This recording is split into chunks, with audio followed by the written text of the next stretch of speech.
नमस्कार। आज के इस वीडियो में हम महात्मा गांधी की जो जर्नी इंडिया में हुई थी, जो स्ट्रगल उनके द्वारा जो है इंडिया में स्टार्ट किया गया था और मूवमेंट्स जो उनके द्वारा जो है इंडिया में स्टार्ट किए गए थे, उसके बारे में हम यहाँ पे जो है चर्चा करने वाले हैं। तो आइए चलिए शुरू करते हैं।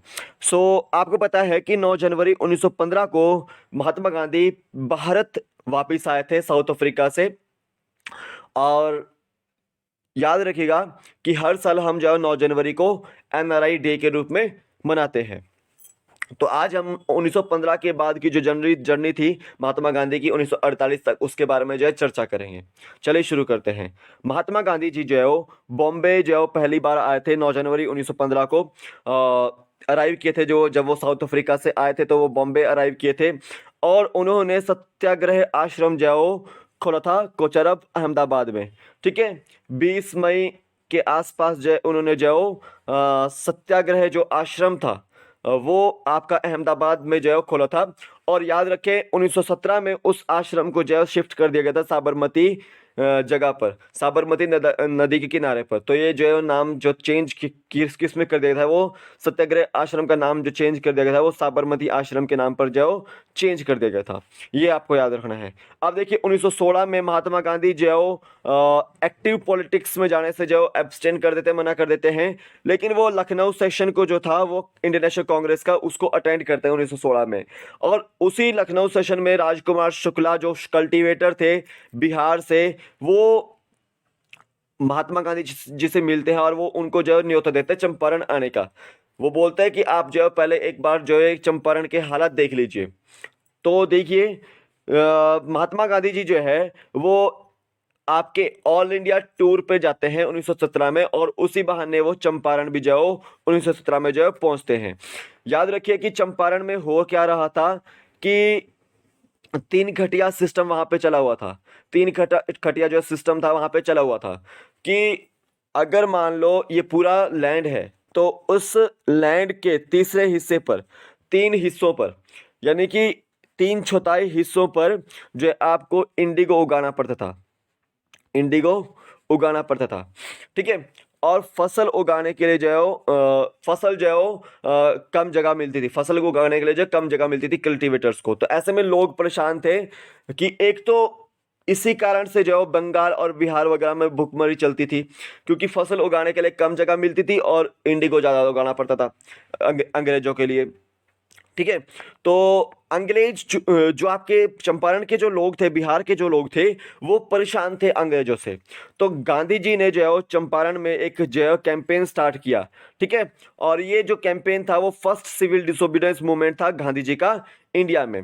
ये आपको याद रखना है। तो चंपारण मूवमेंट जो आपका कब हुआ था, 1917 में हुआ था। और फर्स्ट सिविल डिसोबीडियंस मूवमेंट ये था आपका इंडिया में गांधी जी का। ये आपको याद रखना है। और इसमें फेमस लीडर कौन थे? राजकुमार शुक्ला। चंपारण कहां पर है? आपका बिहार में है। ये आपको याद रखना है। नेक्स्ट देखिए,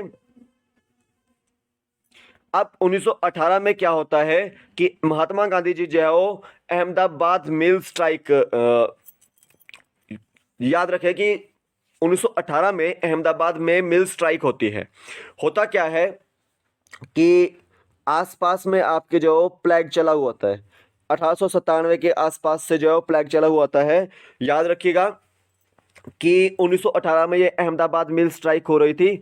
तो उस समय भी जो फ्लैग के कुछ लक्षण थे, तो वो जो है आपके अहमदाबाद मिल स्ट्राइक के वर्कर्स वो फ्लैग बोनस मांग रहे थे। क्या मांग रहे थे? वो फ्लैग का बोनस दिया जाए। और वो 50% जो बोनस मांग रहे थे। लेकिन कंपनी वाले कितना दे रहे थे? 20% देने को वो तैयार थे, लेकिन वो 50% जो है देने को नहीं तैयार थे। ठीक है। वर्कर्स की पे तो बढ़ रही थी। ठीक है, वर्कर्स की पे तो बढ़ रही थी, लेकिन यहाँ पे दिक्कत ये थी कि वो जो है वो वर्कर्स 50% बोनस मांग रहे थे, 20% नहीं, 50% ही चाहिए था। तो याद रखें कि वर्कर्स जो है वो आपके अनसुईया बाई जो है, सारा भाई जो थी सोशल वर्कर, उसके पास जाते हैं। एंड वो जो आपकी सारा भाई जो अनसुईया बाई थी, वो अमलाबाई अंबालाल जो आपके सारा भाई थे, वहाँ के अहमदाबाद मिल एसोसिएशन के जो लीडर थे, उनकी सिस्टर थी। तो ऐसे में वो दिक्कत में आ गई कि मुझे जो है एज अ सोशल वर्कर भी काम करना है और मैं अपने भाई के खिलाफ भी नहीं जा सकती। तो वो महात्मा गांधी जी के पास आती है और महात्मा गांधी जी जो है उनको एडवाइस करते हैं वर्कर्स को कि आप भी 50% की जगह जो है 35% जो है यहाँ पे बोनस लीजिए, 35% जो है बोनस लीजिए। अगर वो दे देते हैं अहमदाबाद मिल वाले तो अच्छी बात है, नहीं तो हम जो हंगर स्ट्राइक पर जाएंगे। तो याद रखिए महात्मा गांधी जो है यहाँ पे पहली बार कभी जो हंगर स्ट्राइक पर गए थे। ठीक है, ये आपको याद रखना है। तो यहाँ पे 1918 में अहमदाबाद मिल स्ट्राइक हुई थी। अब याद रखिए कि मार्च 1918 में आपको याद रखना है कि खेड़ा में, जो गुजरात का खेड़ा है, वहां पर जाओ फर्स्ट नॉन कोऑपरेशन मूवमेंट लड़ा गया था आपका महात्मा गांधी जी द्वारा। हुआ क्या था कि क्रॉप्स जो है वो बारिश ना पड़ने के कारण जो खराब हो गई थी। ठीक है, तो ऐसे में जो कल्टीवेटर्स थे, जो पीजेंट्स थे वहाँ के, जो आपके किसान थे वहाँ के, उनको सरकार को टैक्स चुकाना बहुत मुश्किल हो गया था। तो सरकार क्या कर रही थी क्या करती थी कि जो उनकी भूमि थी, उनका जो लैंड था, उसको जब्त कर लेती थी। गांधी जी ने कहा कि आप लोग टैक्स चुकाना रहने दो, टैक्स चुकाना रहने दो। तो ऐसे में क्या हुआ कि ये नॉन कोऑपरेशन किसके साथ, आपका सरकार के साथ, कि सरकार के साथ जो कोऑपरेट नहीं करना है। ठीक है, तो ये नॉन कोऑपरेशन मूवमेंट था आपका, first non cooperation movement Gandhi ji का 1918 में खेड़ा आंदोलन में। याद रखेंगे कि जो चंपारण मूवमेंट था उसमें उसमें आपको पहली बार जो है वो डॉक्टर राजेंद्र प्रसाद देखने को मिलते हैं। और याद रखें कि खेड़ा आंदोलन में आपको जो है वो पहली बार सरदार वल्लभ भाई पटेल जो है वो देखने को मिलते हैं। ये आपको याद रखना है। आगे देखिए 1909 में 1919 में जो आपका रॉलेट एक्ट आता है। ठीक है, ये आपको याद रखना है। रॉलेट एक्ट, सिडनी रॉलेट जो है उसको लेकर आते हैं कमीशन, जो उसके रॉलेट जो कमीशन था उसके हेड होते हैं ये सिडनी रॉलेट। और याद रखें कि रॉलेट एक्ट के खिलाफ महात्मा गांधी जो है सत्याग्रह को बुलाते हैं, सत्याग्रह करते हैं। 6 अप्रैल 1919 की जो है वो डेट रखते हैं वो, कि हम जो है इस दिन से सत्याग्रह से जो है सत्याग्रह का जो है स्टार्टिंग करेंगे। ठीक है, लेकिन जैसे ये जो न्यूज़ थी वो अंग्रेजों के तक पहुंचती है, वो अंग्रेज क्या करते हैं कि वो एक अल्टीमेटम जारी कर देता है कि कोई भी जाओ 4 से अधिक व्यक्ति जाओ एक जगह स्थान पर जाओ नहीं इकट्ठा होंगे।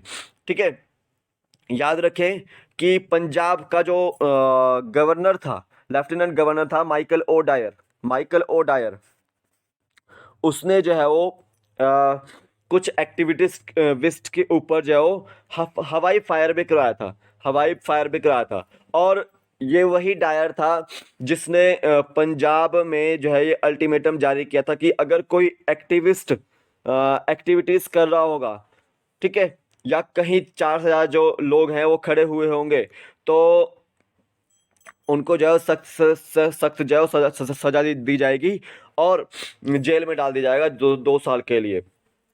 अब याद रखें कि सैफुद्दीन किचलू को और डॉक्टर सत्यापाल को आपका अरेस्ट कर लिया था गया था रॉलेट एक्ट के विरोध में, याद रखिएगा। और बैसाखी वाले दिन लोग इकट्ठा हुए थे, जलियांवाला बाग जो ग्राउंड था वहां पर इकट्ठा हुए थे। और याद रखें बैसाखी वाले दिन जाओ 13 अप्रैल 1919 को जनरल रेगिनाल्ड डायर, ये दूसरा रेगिनाल्ड डायर है, इसके द्वारा जो जलियांवाला बाग में जो गोलियां चला दी गई थी। ठीक है, और उससे पूरा देश जो है वो स्तब्ध रहा था, पूरा देश जो है वो स्तब्ध रहा था। एंड याद रखिए कि जो आपकी रविंद्रनाथ टैगोर जी थे उनके द्वारा नाइटहुड की उपाधि जो है वो वापस सौंप दी गई थी अंग्रेजों को। और याद रखिएगा कि केसर ए हिंद की उपाधि भी जो है वो महात्मा गांधी जी ने जो है वो वापस सौंप दी थी, ये भी आपको याद रखना है। अब याद रखेंगे कि जो आपका माइकल ओ डायर था, माइकल ओ डायर था, उसको सरदार उधम सिंह ने, सरदार उधम सिंह जी ने 1940 में लंदन में जाकर उसको गोली से मारा था, ये आपको याद रखना है।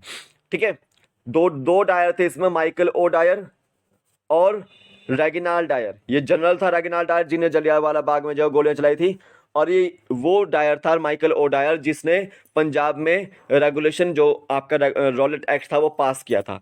ये आपको याद रखना है।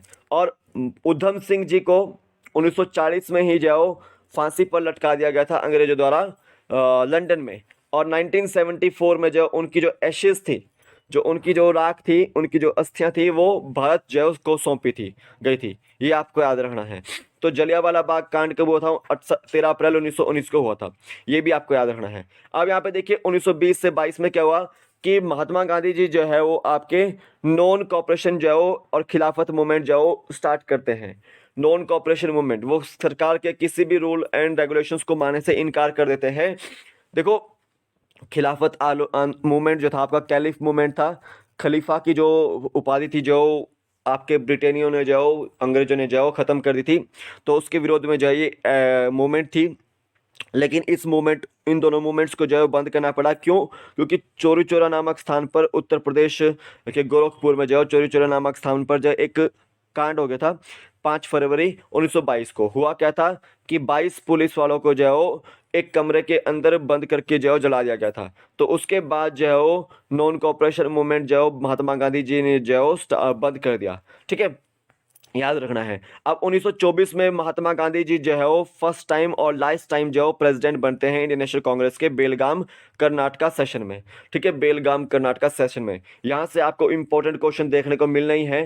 टेलीग्राम चैनल को ज्वाइन कीजिएगा, लिंक उसका डिस्क्रिप्शन बॉक्स में, आप वहाँ से ज्वाइन कर सकते हैं। मैं आपको वहाँ पर इसका कंप्लीट PDF आपको मैं वहाँ पर शेयर कर दूंगा, तो आप इसको जो है ज्वाइन कर सकते हैं। ठीक है, लिंक उसका डिस्क्रिप्शन बॉक्स में डाला हुआ है। नहीं तो आप शुभम जीके ट्रिक भी जो आप सर्च कर सकते हैं। ठीक है, नेक्स्ट देखिए, इन 1930 1934 1930 से 1934 के बीच में क्या हुआ कि देखो, सिविल डिसोबीडियंस मूवमेंट स्टार्ट किया गया आपका महात्मा गांधी जी द्वारा 1930 में। और ये स्टार्ट कहाँ से हुआ? डांडी मार्च से स्टार्ट हुआ। और डांडी मार्च आप जानते हैं, शॉर्ट सत्याग्रह के नाम से जानते हैं उसको। 12 मार्च 1930 को जो है लॉन्च किया गया था। और इसमें पहली बार आपको देखने को मिली थी सरोजिनी नायडू। याद रखेगा, गांधी इरविन पैक्ट, पहला, दूसरा, तीसरा। देखो, पहला गांधी इरविन पैक्ट जो महात्मा गांधी जी ने जो ज्वाइन नहीं किया था। महात्मा गांधी जी ने जो अटेंड किया था second round table conference London में। ठीक है, और वो as a sole representative of Congress जो है वहाँ पे ज्वाइन किए थे। याद रखना है, इंडिविजुअली उन्होंने ज्वाइन नहीं किया, वो एज अ रिप्रेजेंटेटिव जो थे कांग्रेस के, उसके थ्रू जो है ज्वाइन किया उन्होंने। याद रखेंगे कि जो तीनों राउंड टेबल कांग्रेस थी, Gandhi Irwin pact 1, Gandhi Irwin pact 2 और गांधी इरविन पैक्ट 3, ठीक है, वो किसने जो ज्वाइन की थी? वो BR अम्बेडकर जी ने ज्वाइन की थी। और आपके जो तेज बहादुर सप्रू जी ने ज्वाइन की थी। ये आपको एग्जाम में क्वेश्चन देखने को मिलता है, इसको आप याद कर लीजिएगा। इन 1934 टू 1939 गांधी जी जो है वो एक्टिव पॉलिटिक्स से रिटायर हो जाते हैं और वो सेवाग्राम जो आपका वर्धा आश्रम है वो सेटअप करते हैं। मैंने आपको बताया थे फियोनिक्स फार्म 1904 में सेटअप किया गया था गांधी जी द्वारा साउथ अफ्रीका में। और टॉलस्टॉय फार्म आपका जो है 1910 में जो सेटअप किया गया था गांधी जी जो है साउथ अफ्रीका में। और याद रखो, साबरमती आश्रम जो 1917 में बना था। और उससे पहले क्या था? वो सत्याग्रह आश्रम था, वो 1915 में बना था। ये आपको याद रखना है। अब इसके बाद वर्धा आश्रम आ चुका है, जो कि आपका जो 1934 से 1939 के बीच में बनता है। ठीक है, अब देखो 1940 से 1941 के बीच में क्या होता है कि गांधी जी जो इंडिविजुअल सत्याग्रह जो मूवमेंट स्टार्ट करते हैं। यहाँ पे देखने को मिलते हैं आपको आचार्य विनोबा भावे। आचार्य विनोबा भावे यहाँ पर आपको देखने को मिलते हैं, याद रखिएगा। आप देखिए 1942 में गांधी जी जो क्विट इंडिया मूवमेंट के लिए जो आवाज उठाते हैं और स्लोगन देते हैं डू और डाई। ठीक है, और ये सबसे जो है वो बड़ा गांधी जी की लाइफ का जो है सबसे बड़ा जो है वॉयलेंट मूवमेंट था ये। ठीक है, वॉयलेंट सत्याग्रह, ये आपको याद रखना है। यहाँ पे आपको जो सबसे पहली बार देखने को मिलते हैं नेताजी सुभाष चंद्र बोस। वैसे तो पहले भी देखने को मिले थे वो 1937 के आसपास, नेताजी सुभाष चंद्र बोस। लेकिन यहाँ पर जाओ वो एक एज अ इसके बाद 1942 के बाद जाओ क्विट इंडिया मूवमेंट के बाद जाओ एक नया चेहरा जो देश की आज़ादी में जो योगदान देता है अपना, जो है वो थे आपके नेताजी सुभाष चंद्र बोस। ये आपको याद रखना है। तो क्विट इंडिया मूवमेंट 1942 में स्टार्ट हुआ था और गांधी जी द्वारा स्लोगन दिया डू और डाई। अब याद रखो 1942 से 1944 में हुआ क्या कि आगा खां पैलेस में जाओ आपका गांधी जी को जाओ रखा गया। और कस्तूरबा जो गांधी थी, जो गांधी जी की वाइफ थी, उनकी डेथ हो गई 1944 में। और याद रखो प्राइवेट सेक्रेटरी जो था वो महादेव देसाई, उसकी भी जो है डेथ हो गई थी। और एट लास्ट 3 जून 1947 को माउंटबेटन प्लान आता है। और काफ़ी जो है वो गांधी जी इससे डिस्ट्रेस होते हैं, क्योंकि गांधी जी नहीं चाहते थे कि जो है वो भारत के दो टुकड़े हों, ठीक है। और ये जो है एक तरह से पार्टीशन प्लान इसको बोला जाता है, जिसमें आपका इंडिया और पाकिस्तान बना था। तो याद रखें कि 30 जनवरी 1948 को जो है वो गांधी जी को मार दिया गया था नाथुराम गोडसे द्वारा, जब वो अपने प्रेयर के लिए जो बिरला हाउस जा रहे थे। तो वहाँ पर जो न्यू दिल्ली में उनको जो नाथुराम गोडसे जी द्वारा जो है वो गोली से उड़ा दिया गया था। तो याद रखें 30 जनवरी को हम जो है वो हर साल मार्टियर्स डे के रूप में जो है वो मनाते हैं, ये आपको याद रखना है, ठीक है। तो शुभम जीके ट्रिक ऐप को डाउनलोड कीजिएगा, लिंक उसका डिस्क्रिप्शन बॉक्स में, आप वहाँ से डाउनलोड कर सकते हैं। अभी देखिए ऑफर अभी ख़त्म हो चुका है यहाँ पे 10% वाला। तो आप अगर चला हुआ होगा तो आप उसको परचेज कर लीजिएगा, अगर जाओ नहीं चला होगा तो आप जाओ रहने दीजिएगा, ठीक है। बाकी आपकी इच्छा है। तो यहाँ पे देखिएगा आपको जो है शुभम जीके ट्रिक ऐप के अंदर स्टोर सेक्शन देखने को मिलेगा। स्टोर सेक्शन में आपको जो है वो कुछ रिकॉर्डेड लेक्चर्स, कुछ नोट्स आपको देखने को मिलेंगे, तो आप उसको जो है देख सकते हैं, आपको एग्जाम पॉइंट ऑफ व्यू में काफ़ी हेल्प करेंगे।